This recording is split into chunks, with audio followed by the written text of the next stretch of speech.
Best times to make dua among others are, number one, the last third of the night.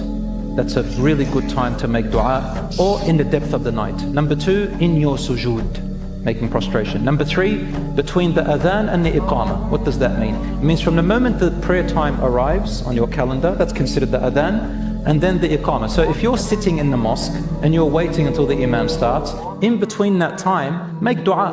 That's an acceptable time. If you're at home, for example, from the time of the adhan, you go and make wudu, you're waiting maybe for your sibling, you're about to pray. Within that time, inshallah, is also a dua that is accepted. Also, a time period during different times on Friday. And there are three main times. Number one, when the imam climbs up the minbar.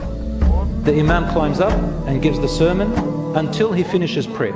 When should you make dua? You know, when the imam sits down in between the two khutbahs, in that time make dua. And when the imam comes down, make dua. And in your sujood in prayer, make dua. And after the prayer, make dua. Also, in between Asr and Maghrib on Friday. All that time, there is a designated time where you can make dua and it's more accepted. Number three, in the last hour before sunset. Last hour before sunset. All of these are, inshallah, part of the good times on Friday. Another time to make dua is in times of necessity and hardships. The oppressed person, their dua is strong. The traveler, someone who's on traveling, their dua is strong. The person who is sick, their dua is strong.